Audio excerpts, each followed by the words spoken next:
नमस्कार। तब शंकर प्रभुपद सिरुनावा, सुमिरत राम हृदय अस आवा। एहि तन सती भेंट मोहि नाही, शिव संकल्प किन्ह मन माही। तब शिव जी ने प्रभु श्री रामचंद्र जी के चरण कमलों में सिर नवाया और श्री राम जी का स्मरण करते ही उनके मन में यह आया कि सती के इस शरीर से मेरी पति पत्नी रूप में भेंट नहीं हो सकती। और शिव जी ने अपने मन में यह संकल्प कर लिया। अस विचारी शंकरु मति धीरा, चले भवन सुमिरत रघुबीरा। चलत गगन भय गिरा सुहाई, जय महेश भली भगति दृढ़ाई। स्थिर बुद्धि शंकर जी ऐसा विचार कर श्री रघुनाथ जी का स्मरण करते हुए अपने घर कैलाश को चले। चलते समय सुंदर आकाशवाणी हुई कि हे महेश, आपकी जय हो, आपने भक्ति की, अच्छी दृढ़ता की। अस पन तुम बिनु करई को आना, राम भगत समरथ भगवाना। सुनी नभ गिरा सती उर सोचा, पूछा शिवहि समेत सकोचा। आपको छोड़कर दूसरा कौन ऐसी प्रतिज्ञा कर सकता है? आप श्री रामचंद्र जी के भक्त हैं, समर्थ हैं और भगवान हैं। इस आकाशवाणी को सुनकर सती जी के मन में चिंता हुई और उन्हें सब चाहते हुए शिव जी से पूछा, किन्ह कवन पन कहु कृपाला, सत्य धाम प्रभु दीन दयाला।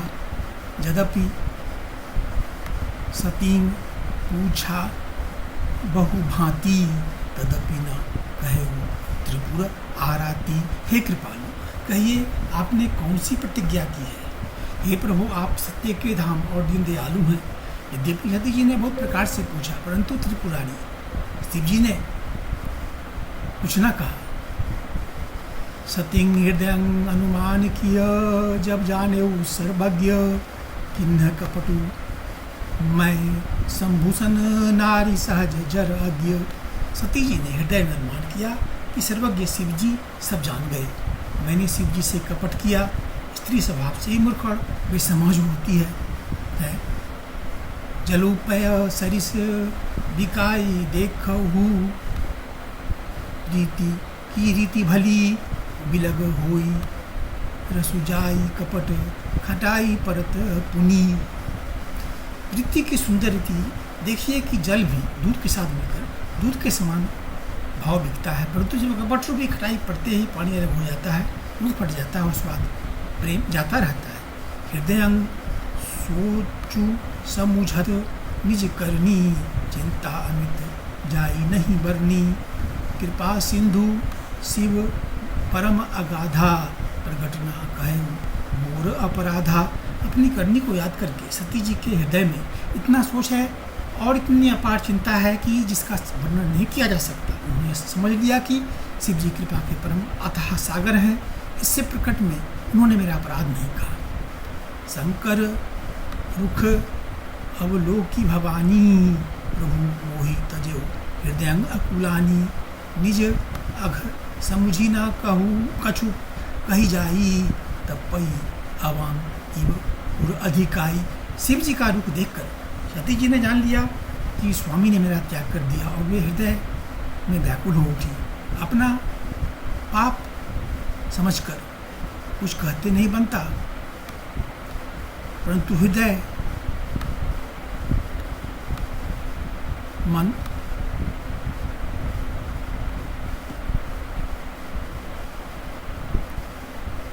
हृदय भीतर ही भीतर कुम्हार के आंबे के समान अत्यंत जलने लगा। सती ही ससोच जानी वृष केतु, कहीं कथा सुंदर सुख हेतु। वर्णत पंथ विविध इतिहासा, विश्वनाथ पहुँचे कैलासा।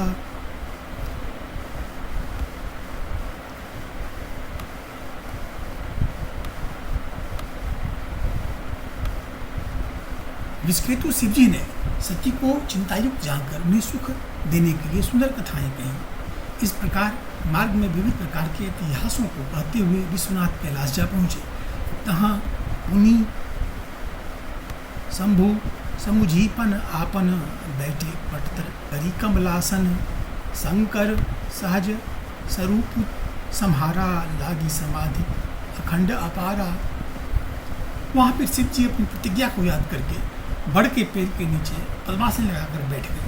शिव जी ने अपना स्वाभाविक रूप संभाला, उनकी अखंड और अपार समाधि लग गई। सती बसही कैलाश तब अधिक सोचू मन माही, मरमुन को जान कछु जुग सम दिवस सिराही। तब सती जी कैलाश पर रहने लगी। उनके मन में बड़ा दुख था। इस रहस्य को कोई कुछ भी नहीं जानता था। उनका एक एक दिन युग के समान बीत रहा था। नित्य नव सोचू सती उर भारा, कब जय हम दुख सागर पारा। मैं जो किन्हीं रघुपति अपमाना, उन्हीं पति वचन मृषा करी जाना। सती जी के हृदय में नित्य नया और भारी सोच हो रहा था कि मैं इस दुख समुद्र के पार कब जाऊंगी। मैंने जो श्री राम रघुनाथ जी का अपमान किया और फिर पति के वचनों को झूठ जाना, सो फलू मोही विधातांग दिन्हा, जो कछु उचित रहा सोई किन्हा। अब विधि अस बुझिया नहीं तो ही, शंकर विमुख जियावसी मोही। उसका फल विधाता ने मुझको दिया है। जो उचित था वही किया, परंतु हे विधाता अब तुझे यह उचित नहीं है जो शंकर से विमुख होकर भी मुझे जिला रहा है।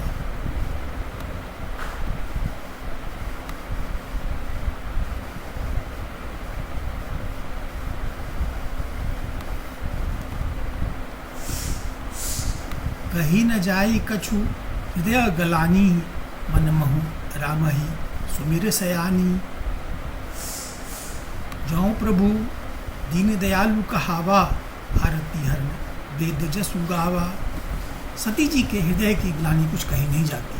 बुद्धिमती सती जी ने मन में श्री रामचंद्र जी का स्मरण किया और कहा, हे प्रभु, यदि आप दीन दयालु कहलाते हैं और वेदों ने आपका यह यश गाया है कि आप दुख को हरने वाले हैं, तो मैं विनय करऊँ कर जोरी, छूटो बेगी देह यह मोरी।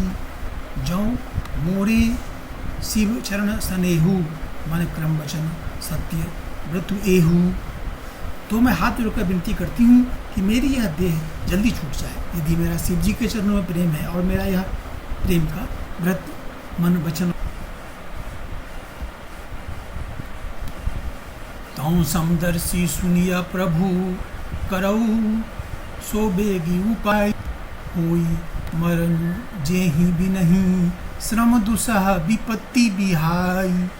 तो हे सर्वदर्शी प्रभु, सुनिए और शीघ्र वह उपाय कीजिए जिससे मेरा मरण हो और बिना ही परिश्रम या पति परित्याग पूरी असह्य विपत्ति दूर हो जाए।